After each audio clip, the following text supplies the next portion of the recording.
Y más adelante tendremos una breve edición de la entrevista con la senadora Beatriz Paredes Rangel, quien nos habla específicamente de la capacidad del gobierno federal para proporcionar educación superior universal, que fue uno de los puntos que se aprobó en esta reforma. Y la pregunta de hoy que le planteamos, amigo Radio Escucha, y le pedimos que la responda a través de nuestro portal de Noticieros GREM o de nuestro Twitter, también de Noticieros GREM, ¿cómo vislumbra el futuro de la educación con la nueva reforma educativa? Opciones: mejor, igual, peor, no sé.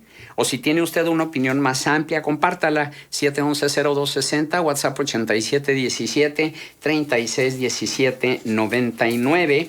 Correo electrónico, contextos @gremradio.com.mx. Ya estamos en redes sociales como Noticieros GREM.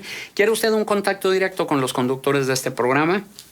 Estamos como @mpámanes y @lic Juan Ceballos. Y si les parece bien, empecemos con la pregunta de hoy.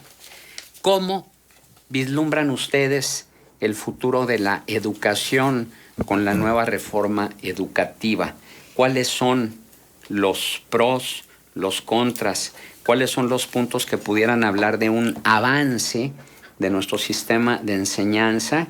Y si es que lo hay, retrocesos. Rolando. Con mucho gusto. Pues para hablar del futuro de la enseñanza y de la educación en México, pues tendríamos que analizar la situación actual. Y pareciera que nos encontramos ante un panorama de crisis, un panorama de incertidumbre, de temor, ante señales pues evidentes de lo que está pasando en el sistema educativo nacional. La nueva reforma educativa, esta que le han llamado la reforma de AMLO, que ha sido aprobada después de 5 meses y fracción de gobierno, por fin se aprobó pues recién, ¿no? Y esta parte en donde sigue sin haber claridad en los procesos de ingreso y promoción, pues sabemos que la permanencia desaparece en esta nueva reforma educativa.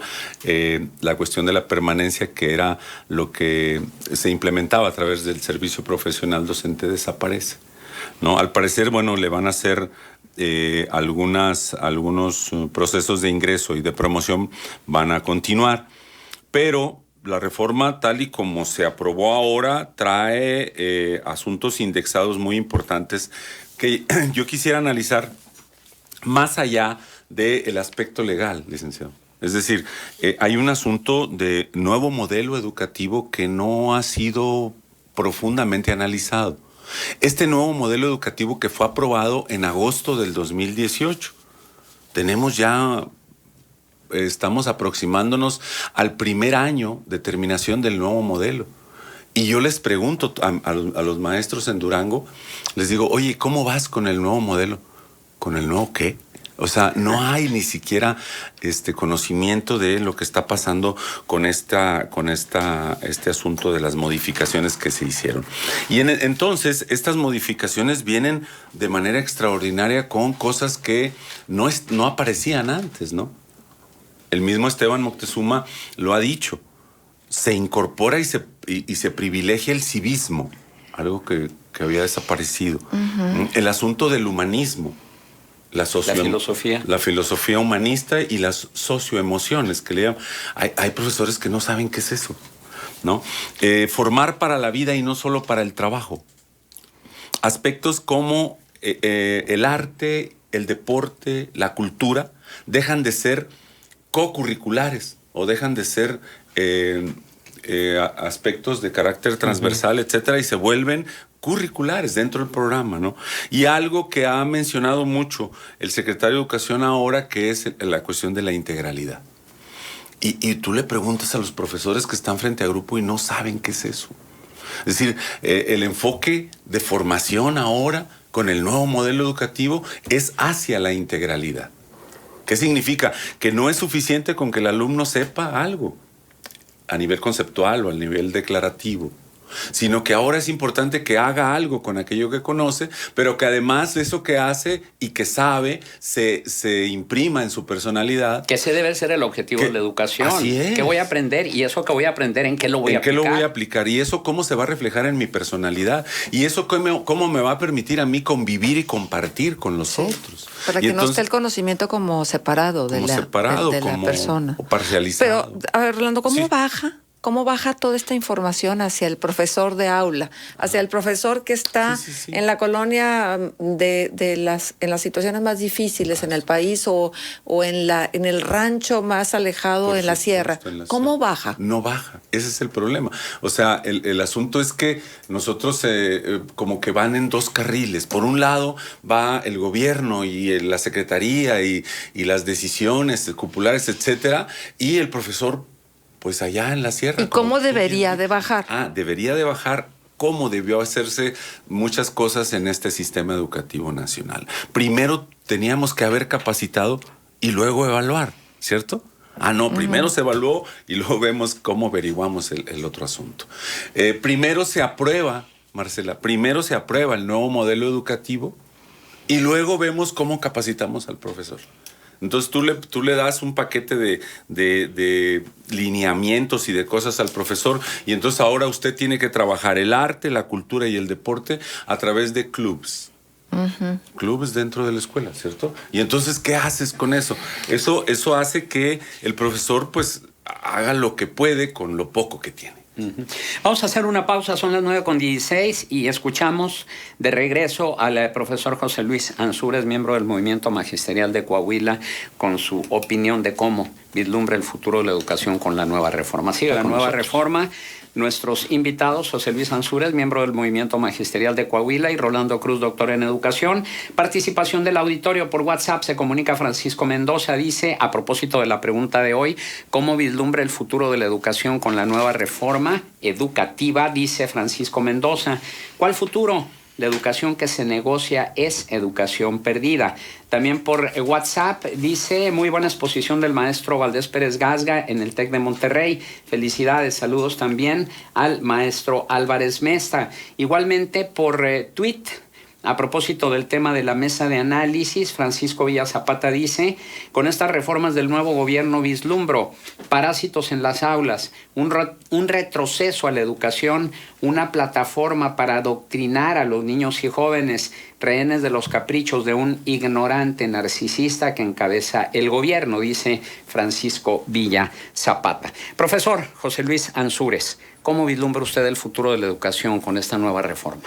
Pues lo vislumbro como un futuro con esperanza, porque me parece que establecer esto como el caos, establecerlo como el apocalipsis, nos dejaría como sociedad sin expectativas de desarrollo humano, sin expectativas de desarrollo social.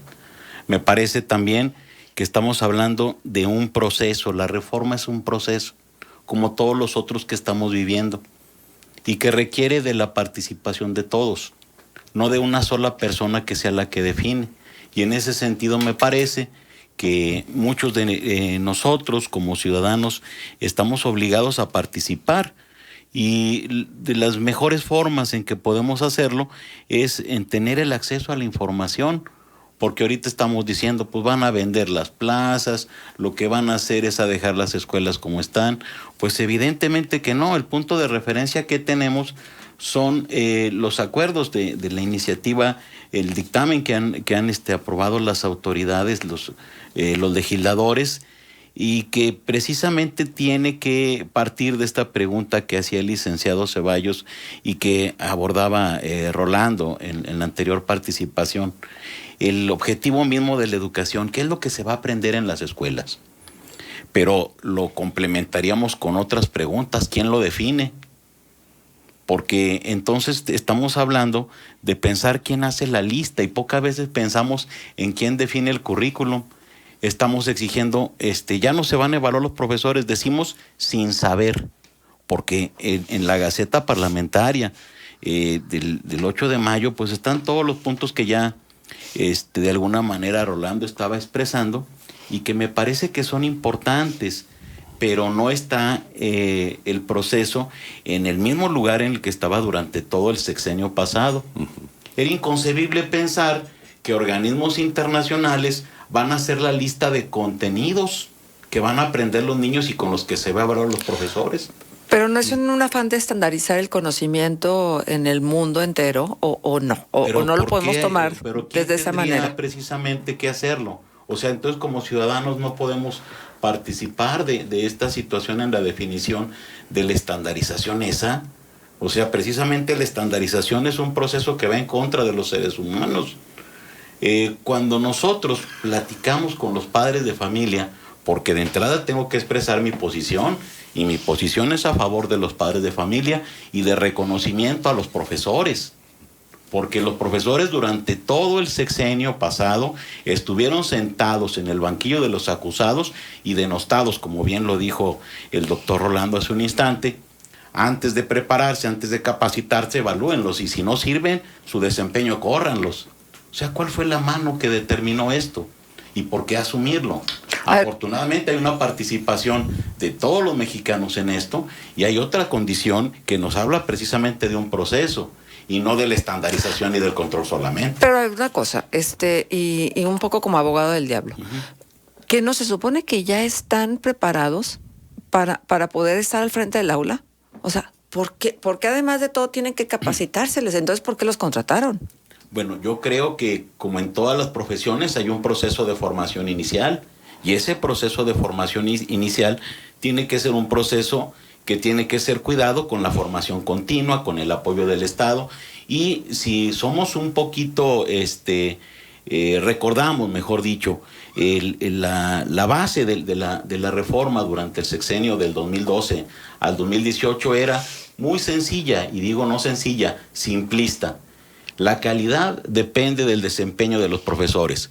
Hay que evaluarlos, y si ellos no muestran que mejoran su desempeño, hay que pues darlos de baja del servicio sin responsabilidad alguna para el Estado.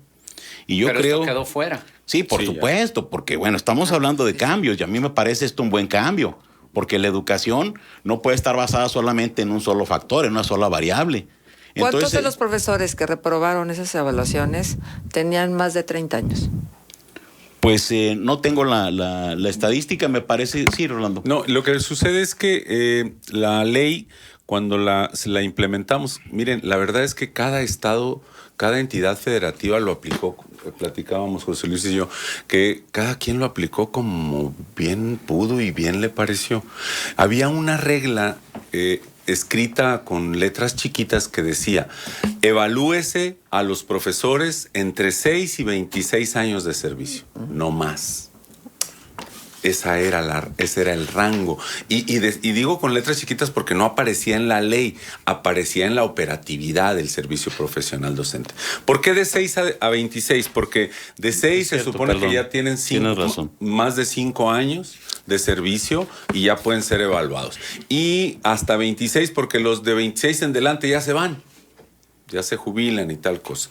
Y entonces el asunto es que se operativizó de esa manera como bien se pudo. Y la verdad es que no se logró el fin para el que era diseñada. A mí me parece que el servicio profesional docente, quien lo logró abrazar y decir, bueno, estas son las reglas del juego, me voy a evaluar con ellas y voy a lograr el nivel de excelencia, de suficiencia, etcétera. Yo tengo casos y compañeros en Durango en donde lograron un 35% de incremento directo al salario. Ajá, a ver, quiero preguntarles, ¿van a seguir las mismas métodos para contratar a los profesores? No, ese es precisamente el asunto del cambio. Me estoy regresando para decirles, bueno, esa era la premisa nada más, evaluar a los profesores para obtener la calidad, y no lo que se tenía que hacer, y lo que yo pienso que se tiene que seguir en este momento proponiendo y exigiendo, es la definición de ciudadano y de ciudadanía para poder seguir hablando de una reforma educativa. Estar pensando nada más en evaluar profesores no es precisamente una reforma. Ni siquiera se acercaba a eso, era un componente de carácter político, administrativo, lo que está orientando las cosas. Hoy las Comisiones Unidas de Educación y puntos constitucionales, cuando hicieron todo este proceso, cuando lo pasan a los plenos, hay dos planteamientos centrales aquí que a mí me parecen muy importantes, aparte de los que acaban ustedes ya de señalar con respecto a la educación superior y a la educación inicial, que sería el sistema para la carrera de maestros y maestros, que tiene que ver precisamente con lo que estaba planteado en el Instituto Nacional de Evaluación de la Educación y en la Coordinación Nacional del Servicio Profesional Docente, el sistema para la carrera de maestros y maestros, y el otro sería el Sistema Nacional de Mejora Continua para la Educación. Dos instancias que vienen a sustituir a las otras, con una naturaleza distinta, con una forma que nos permita precisamente pensar en estos objetivos de la educación y abrir los espacios para que todos participemos en la definición de políticas públicas, en el conocimiento de las evaluaciones diagnósticas, en el establecimiento de los criterios para alcanzar los objetivos educativos, y no solamente un grupo social sea quien determine las cosas y un grupo de empresarios que esté como la comisión que esté vigilando, que fue el caso de Mexicanos Primero, empresarios que realmente estaban disfrazados de sociedad civil, pero con esto acotaban y no permitían que todos participaran, ¿no? Y en ese sentido, ¿es un avance o un retroceso la desaparición del Instituto Nacional para la Evaluación de la Educación? Por supuesto que es un avance. ¿Es un avance? Por supuesto que es un avance, porque hay otra instancia que va a hacer las funciones, pero que no va a tener precisamente esa naturaleza y ese carácter, que no tiene la posibilidad de que participe la sociedad civil en esto. Pero entonces, fundamente, por favor, porque es un avance si los analistas en materia de educación opinan lo contrario que usted. Dice que es un retroceso por el hecho de quitarle la autonomía a la evaluación y que sea la propia Secretaría de Educación Pública la que se evalúe a través de ese órgano, que no sea un organismo independiente y autónomo, porque eso va a quitarle objetividad a la evaluación, Rolando. Sí, lo que sucede es que me parece que se ha tergiversado este asunto en términos de la cancelación. Se cancela el INEE tan importante. A ver, este instituto fue... No, se cambia, pero por una instancia oficial. Es correcto que se diga, Juan, como debe ser. Sí. Se cancela. Ajá, sí. Se cancela. ¿Por qué se cancela? Porque fue un organismo creado desde las opiniones externas para que crece un instituto autónomo, para que evalúe a todo el profesorado del país y que no tenga que ver con la Secretaría de Educación. ¿Eso era positivo o negativo? Eso era, en el sentido estricto del término, era positivo, sí, en términos de la autonomía. Pero si tú te fijas, sí, el Instituto Nacional de la Evaluación de la Educación fue un organismo autónomo encargado de la evaluación de los profesores, creado por ¿quiénes? Había opacidad ahí. Había un órgano de gobierno que estaba formado por 6 destacadísimos profesores, sí, buenísimos, eso nadie lo discute, ¿no? En donde estaba Gilberto Guevara Niebla, estaba Silvia Schmelkes, estaba Eduardo Bakov, estaba todas estas personalidades. Pero ¿tú sabes quién los nombró? Yo no. Nadie sabe quién nombró a esos destacadísimos profesores. ¿Y tú sabes el salario que tenía cada uno de ellos? No, sí. Elevadísimo. Estratosférico. Estamos hablando de 300 y tantos mil pesos mensuales. Sí, de acuerdo. En ese aspecto, sí. En esa parte era... Pero su capacidad está fuera de toda esa no duda. Se discute. Pero entonces ahora que dice, no, es que ahora pasa a ser de la SEP. No, se crea, fíjate cómo se llama, el Centro Nacional para la Revalorización del Magisterio y la Mejora Continua de la Educación. Es decir, es un órgano al que se le dota de amplias competencias para que se incluya la determinación de estándares e indicadores de resultados, certificación de desempeños en instituciones, autoridades y actores educativos, en lineamientos para la capacitación magisterial y la formación de los docentes, en la gestión de la profesionalización magisterial, tanto de directores como de supervisores. Además, va a ser gobernado, digamos, por un consejo consultivo que estará conformado por una serie de actores. Entonces, esto de que va a depender directamente de la SEP tampoco es tan exacto. Es decir, este consejo consultivo estarán educadores. Esperemos que inviten a José Luis y a un servidor. Pero entonces, en el sentido de que tendremos que estar atentos a ese consejo consultivo que va a normar todo lo que dije. Simplemente certificar el desempeño, sí, certificarlo, no evaluarlo con fines punitivos. Este asunto de la evaluación punitiva tenía que ver con usted reprueba 3 veces y se va del aula. Esto no tiene ese carácter. Esto tiene un asunto más de capacitación, actualización y formación del magistrado. Tengo este comentario que me dicen, les transmito mi experiencia. Gracias. Yo presenté examen de oposición al año. Presentábamos otro examen y supuestamente te iban a incrementar el salario y no fue así. El segundo era de permanencia, te daban plaza y te daban ya el pago como a los demás. Y tampoco tengo 4 años y la verdad gano un 5% más de lo que ganaba en un colegio particular. Pero, y para los que mantienen familia, desde luego que no es posible porque son como 9,000 pesos al mes menos impuestos por 20 horas a la semana.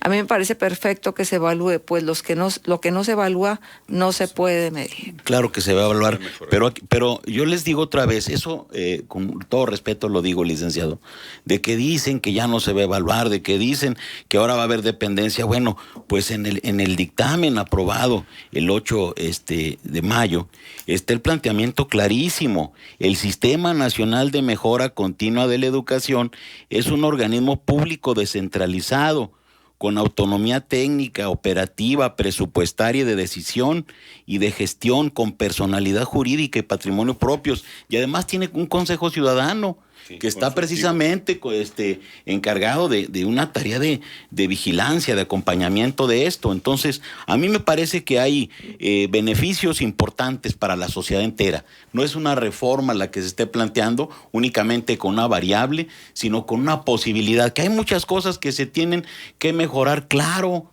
pero estas van a tener que ser con la participación de todo. En este momento yo creo que hay que destacar estos puntos principalmente porque no solo se reforma el artículo 3, se reforma también el artículo 31, que nos habla de la responsabilidad de los padres de familia. Están obligados los padres de familia a participar en el proceso educativo y a ser responsables de sus hijos. Y se reforma también el artículo 73 con el sistema para la carrera de las maestras y de los maestros, que van a ser evaluados, por supuesto. Bien. Pero que van a tener un espacio de formación, de capacitación y sobre todo hay una responsabilidad también del Estado de que se atienda el asunto de equipar las escuelas. Me parece que tenemos una serie de posibilidades en esto. No es lo que quisiéramos. Yo sí soy de la idea. Hace un momento comentábamos acerca de los grupos de la coordinadora. Yo creo que los grupos disidentes radicales en el país tienen razón al decir que debe de haber una abrogación total y que se tiene que partir de la participación completa de la sociedad en la definición de esto que usted planteaba al principio. Un perfil de ciudadano y la naturaleza de la ciudadanía que tenemos que construir entre todos. A ver, pero entonces a partir de una democracia participativa y no solo representativa. Bueno, pero creo que se requiere de la participación de la sociedad entera. ¿Que es un buen comienzo? Sí. Es un buen comienzo. Bien, vamos a hacer una pausa y ampliamos un poco más este concepto, porque por un lado, pues habla usted de la abrogación que pide la Coordinadora Nacional, pero por el otro se dice que es más positiva que negativa la reforma, un punto de inicio, un punto de arranque para mejorarlo. Luego de la pausa, en esta mesa de análisis, futuro de la educación con la nueva reforma, recibimos este tuit, no, pues según sus invitados hasta yo podría ser parte del sistema educativo del país con incremento de mi salario y participación de toda la banda, es decir, del pueblo bueno. Tenemos este otro comentario que se agrega al que ya se había hecho en el sentido de que parásitos en las aulas, un retroceso a la educación, una plataforma para adoctrinar a los niños y jóvenes, rehenes de los caprichos de un ignorante narcisista que encabeza el gobierno, y agrega, y por parásitos me refiero a los maestros, y lo pone entre comillas, esos que hacen bloqueos, que politizan la educación, que no pueden acreditar un examen de conocimientos o de cultura básica, esos que esparcen la ignorancia y falta de valores por todo el país. son algunos de los comentarios. Y bueno, vamos a escuchar a continuación a la senadora Beatriz Paredes Rangel, que estuvo presente en la aprobación en la Cámara Alta. Y esto fue lo que dijo en torno a la capacidad del gobierno federal para proporcionar educación superior universal, que fue otro de los temas muy polémicos. Pues si las escuelas primarias y secundarias están en las condiciones en las que están por falta de recursos económicos, ¿cómo se va a garantizar una educación superior universal? Vamos a escuchar a la senadora.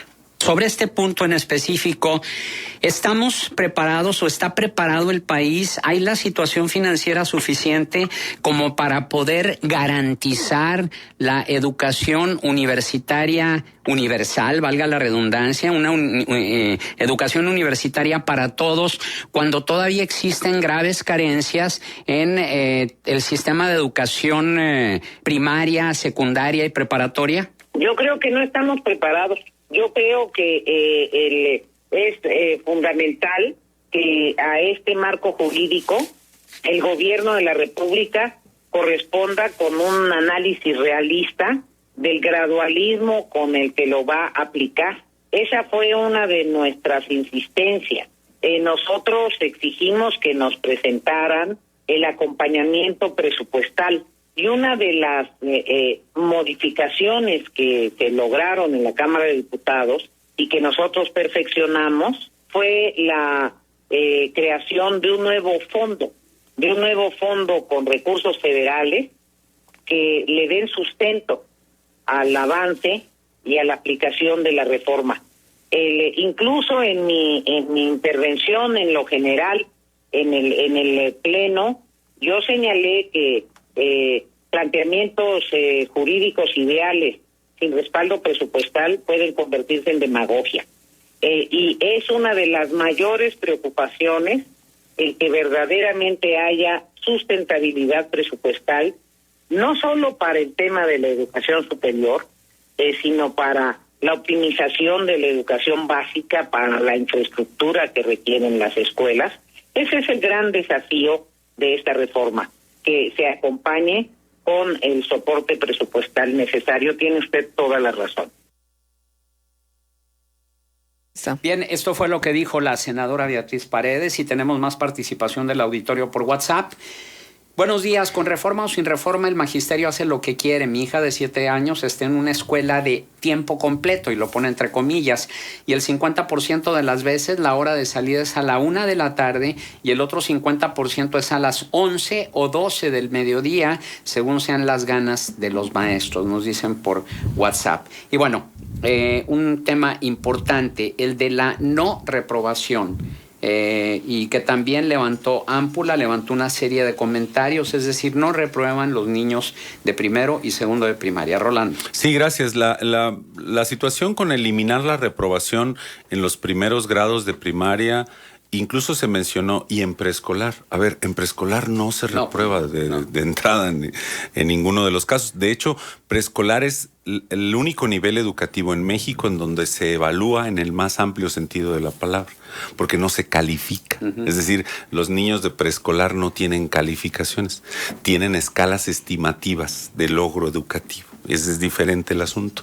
Habría que analizarlo a partir de lo que el propio... Entre paréntesis, esa debería ser el sistema de evaluación, no de calificación. Así es, así debería ser. Es decir, si nosotros evaluamos en el más amplio sentido del término, evaluar viene de evaluar, dar valor a lo que el sujeto vive y desarrolla.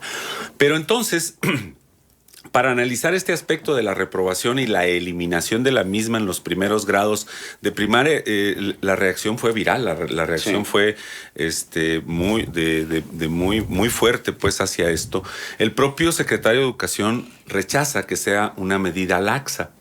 Dice, a ver, habría que revisar perfectamente lo que está pasando en las escuelas con los niños. ¿Por qué? Porque el niño con asistir a sus clases tiene algo que se llama evaluación continua.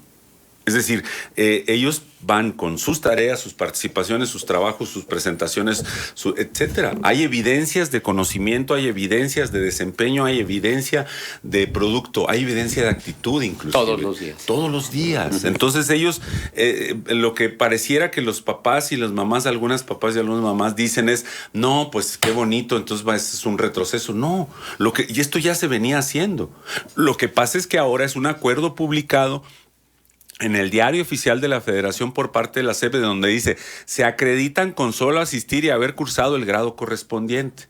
Lo que la gente no sabe es que los profesores diariamente están evaluando, no me dejará mentir José Luis. Pero entonces, ¿qué pasa con los niños que no avanzan? Es decir, que no cumple con el objetivo. Vamos, si dentro del programa de estudios está que sepa sumar, restar, multiplicar y dividir, sí, y no sabe. Así es. Lo que sucede es que el profesor tiene una serie de herramientas que el propio programa le da y que tienen que ver con el refuerzo, lo que le llaman las estrategias remediales del aprendizaje. ¿Qué sucede cuando tú detectas que el niño desconoce eso o no logra la competencia para la que está en el nivel que se está trabajando?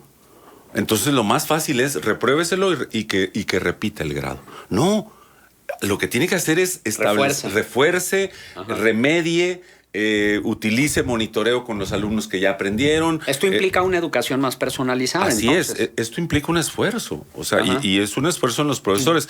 Y no es solamente eliminar la reprobación como para poner en riesgo a los niños que avancen en su proyecto escolar sin las competencias que necesitan. No, esto se trata realmente de trabajar en aspectos más cualitativos del trabajo cotidiano en las aulas. No solamente del asunto de carácter de calificación y de número, ¿sí? Esto se viene haciendo ya, yo recuerdo mucho en evaluación continua que en secundaria, por ejemplo, profesor, ¿te acuerdas del acuerdo 200? Claro. En secundaria el acuerdo 200, y muy poca gente lo trae para acá, es que el alumno de secundaria, con el hecho de asistir y de participar, ya tiene el 6. Entonces, lo que pasa es que ahora el acuerdo se publica y se le da formalidad a este asunto de no reprobar, ¿no? Entonces, si no asiste o si tiene un número de faltas o no participa, por lo tanto reprueba. Así es, ese sería el caso. Pero entonces, yo más que estar de acuerdo o no con esta medida, considero que lo que tenemos que hacer es nuevamente atender al profesorado. Los que necesitan una efectiva actualización acerca de la evaluación educativa y de la evaluación por competencias en lo particular son los profesores. Nos quedan nada más 4 minutos de programa y no podemos dejar fuera un tema fundamental en esta reforma. ¿Cuál es el papel del sindicalismo en la reforma educativa, tanto de la Coordinadora Nacional de Trabajadores de la Educación, que ya amenazó con seguir con más movilizaciones y manifestaciones porque no está convencida con la reforma, como del Sindicato Nacional de Trabajadores de la Educación y la exigencia del Bester Gordillo de que se les incluya en esta reforma? Yo creo que el sindicato o la CENTE no pueden estar por los intereses de todos los ciudadanos y de todo el país. A mí me parece que los maestros en Coahuila y los maestros en Durango, los maestros en la comarca en lo particular, han llevado a cabo un trabajo muy responsable, como ya lo decía hace unos minutos Rolando con la evaluación. Los maestros se evalúan permanentemente, de forma continua, y creo yo que la evaluación va a recuperar un aspecto psicopedagógico. Me parece que estos dos gremios no pueden imponer los intereses particulares hacia los intereses de todos. En ese sentido me parece que tenemos muchos avances en esta reforma porque se trata de reconocer al profesor como agente del proceso educativo fundamental, no como culpable de la baja calidad. En ese sentido a mí me parece que tenemos que avanzar hacia una orientación hacia el bienestar, la inclusión, la equidad, como bien lo dice el dictamen, y no solamente hacia el mercado o el aparato productivo. El énfasis en lo social sobre lo económico, sin denostar, sin estar todo el tiempo atacando al profesor. En ese sentido me parece que uno de los problemas que vamos a tener es precisamente la democratización del gremio, y es uno de los retos en la cual todos los maestros vamos a participar, pero también en el caso de Coahuila, por ejemplo, la seguridad social, porque hay una serie de exigencias para los profesores, pero ustedes saben que son profesores sin medicamento, con el riesgo de perder su pensión. Entonces, todas estas cosas tienen que avanzar porque, pues evidentemente tienen que despertar la participación de la ciudadanía. Yo estoy con los profesores, a mí me parece que el dictamen es un avance, no es todo lo mejor que quisiéramos. El asunto del financiamiento social de la educación todavía está, como bien lo decía la senadora, tiene que aclararse porque hay mucha corrupción en la Secretaría de Educación Pública y también hay un huachicol educativo. Todo eso se tiene que mejorar, todo eso tiene que transparentarse y todo tiene que enfocarse precisamente hacia los objetivos de la educación. Pero nunca viendo a los profesores como las víctimas o los buenos de esta historia y todo el resto de los demás son los malos. Ya todo el sexenio pasado fueron los malos. Ya, y estuvo demostrado con las evaluaciones que más del 90% de los profesores salieron bien. El problema no era ese, los profesores lo demostraron siendo evaluados. Pero tampoco ¿verdad? Son víctimas, ¿verdad? No, por supuesto. Que no. Son agentes, como lo dice aquí, son agentes fundamentales del proceso educativo. Porque si en una fábrica Sí. un ingeniero falla, sí, y la productividad de la fábrica no se incrementa, van a ir por la cabeza del ingeniero, como ¿verdad? en todos los otros gremios, Ajá. sí, pero obviamente que aquí parecía que las leyes únicamente en el planteamiento anterior estaban en contra de los profesores, sí. Bueno, pues un tema que sin duda dará mucho más de qué hablar todavía. Creo que hicimos un acercamiento muy importante en esta mesa de análisis para conocer las dimensiones de esta reforma educativa y lo que son los aspectos positivos, pero también los aspectos negativos. Y como ustedes bien lo dijeron, bueno, es un punto de inicio del que se tendrá que avanzar muchísimo más. Ojalá que haya la verdadera voluntad por parte del gobierno, de los maestros, de los gremios, para que pues se ponga por encima la educación de los niños y de los jóvenes que los intereses políticos y partidistas. Rolando Cruz, doctor en educación, José Luis Ansúrez, miembro del Movimiento Magisterial de Coahuila, nuestro agradecimiento por su presencia en esta Muchísimas mesa. gracias, como siempre, un gusto estar en GREM. Siempre. Gracias por el Gracias. espacio. Gracias. Gracias. Que descansen. Pase un espléndido fin de semana. Gracias al equipo de Noticieros GREM. Quédese con el programa Diálogos con la Historia con el doctor Luis Alberto Vázquez. Gracias a Luis Gerardo Astorga en los controles, pero principalmente a usted por su amable compañía. Pase un espléndido fin de semana. ¡Ánimo!